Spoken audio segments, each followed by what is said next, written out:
দুই পাশে দুই মহাশক্তি আমাদের, ভারত আর চীন। তারা দ্রুত গতিতে এগিয়ে যাবে। আমরা যেহেতু মাঝখানে আছি, আমাদেরকে ফেলে যেতে পারবেন। তাদের বাতাসে আমরা উঠতে থাকবো। সেই থেকেই আমার বদ্ধমূল ধারণা বাংলাদেশের ভবিষ্যৎ অতি চমৎকার, তার অবস্থানের কারণে। তখন দুই জায়ান্টের কথা বলেছিলাম, দুই মহাশক্তি। এখন আর দুই মহাশক্তির কথা বলি একই সঙ্গে, 4 মহাশক্তি। আমাদের কি অপূর্ব সুযোগ! আমাদের সামনেই বিস্তীর্ণ মহাসাগর, আমাদের উপকূল ভূমি, সাগরের সঙ্গে আমাদের লাগোয়া উপকূল। এই একটা মস্ত বড় সুযোগ। পৃথিবীর দরজা আমাদের সামনে খোলা। আমরা একদিন ব্যবহার করতে জানিনি। এখন যে মুহূর্তে এটার ব্যবহার শুরু করব,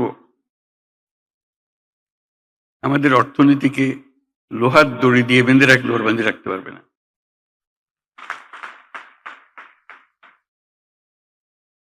এবং আমাদের উত্তরে হলো সে বিখ্যাত হিমালয় পর্বতমালা, যেখানে জমে আছে আমাদের যাবতীয় শক্তি, হাইড্রো পাওয়ার। কত শক্তি দরকার বাংলাদেশের, এখানে সব জমা আছে, হারিয়ে যাচ্ছে না, শুধু নেবার অপেক্ষায়। শুধু প্রতিবেশী দেশের সঙ্গে একটা সম্পর্ক করা, যাতে করে আমরা এই 40 মাইল বা যে দূরত্বটুকু দুই দেশের মধ্যে আছে, নেপাল আর বাংলাদেশের মধ্যে, ওটুকু অতিক্রম করা। আর কিচ্ছু না। ওরা এক পায়ে খাড়া, নেপাল বারে বারে বলছে আমাদের এটা নিয়ে যাও। আমরা এক পায়ে খাড়া নেবার জন্য মাঝখানে ওইটুকু পথ অতিক্রম করার সুযোগ আমাদের এখন দেওয়া হচ্ছে না। আশা করি তাদেরই কারণে, তাদের অর্থনৈতিক কারণে সেটা আমাদেরকে দেবে। এটা সবার মঙ্গলের জন্য, কারো একজনের উপকার একজনের অপকার এরকম কিছু না। যদি আমরা সেই পথটা খুলে পাই, এখন সামান্য কিছু পেয়েছি, ওটাও কিছুই না, বড় আকারে যদি পাই, বাংলাদেশকে আটকে রাখার কোনো ক্ষমতা কারো নাই। আমরা মহা সৌভাগ্যবান এক জাতি, তার অবস্থানের কারণে। সেই জাতির দুঃখ কেন থাকবে আমি বুঝতে পারি না। এটা আমাদের কপালের দোষ, নাকি আমাদের চরিত্রের দোষ, না আমাদের চিন্তার দোষ?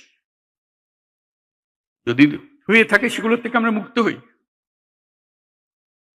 আমরা তো তড়িৎ গতিতে এগিয়ে যেতে চাই। এটা একটা মহাশক্তিধর অর্থনীতি তৈরি হবে।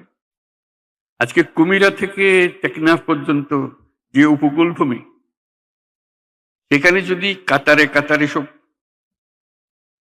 নৌবন্দর স্থাপন হয়, মাতার বাড়ির গভীর সমুদ্র বন্দর পর্যন্ত যদি আমরা দুনিয়ার সব জাহাজকে আশ্রয় দিতে পারি, তাদের কাজ করার জন্য সুযোগ সুবিধা দিতে পারি, আমাদেরকে আটকাবে কে? এবং শুধু যে সমুদ্র বন্দর আমরা ব্যবহার করব, আমাদের মালামাল যাবে, তা তো না।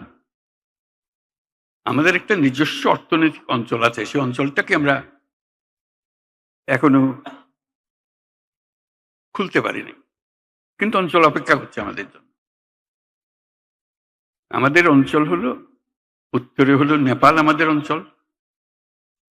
নেপালের সৌভাগ্য, তারা হিমালয় পর্বতের পাদদেশে আছে। দুর্ভাগ্য হলো সমুদ্রের দেখা তাদের হয় না। তাদের সমুদ্র দেখতে হলে আমাদের মাঝখান দিয়ে দেখতে হবে, আমাদের মাধ্যমে দেখতে হবে। সে পথ আমরা করে দিই, আমরা একসঙ্গে যৌথ অর্থনীতি গড়ে তুলি। তার সমুদ্রের অভাব, আমার পর্বতের অভাব, হাইড্রো, দুই অভাব একসঙ্গে পূরণ করি দুজনে।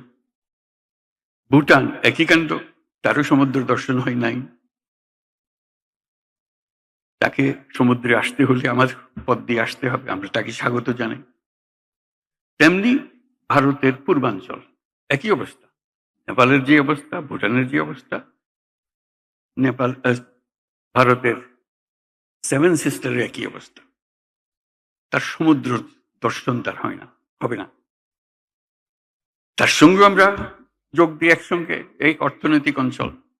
আমাদের যে সমুদ্র বন্দর, তাদের মাল আনা নেওয়া করবে, আমাদের মাল আনা নেওয়া করবে, তাদের কাছে যাবে, তাদের অর্থনীতি আমাদের অর্থনীতি একসঙ্গে জাগবে। তারাও খুব কষ্টের অবস্থায় আছে, তারা খুব ভালো অবস্থায় নেই। তারা এই সুযোগ পেলে তারাও আনন্দিত, তাদের ব্যবসা আমাদের ব্যবসা রমরমা ব্যবসা হবে, একসঙ্গে ব্যবসা হবে। এগুলো বললাম এই জন্য, আমরা ভবিষ্যৎ সম্বন্ধে অনেকটা হতাশায় ভুগি। হতাশার তো কারণ নাই, এটা আনন্দের বিষয়। আমাদের যে অবস্থান, যে সুযোগ সুবিধা, শুধু সেগুলোকে আহরণ করা, কাজে লাগানো।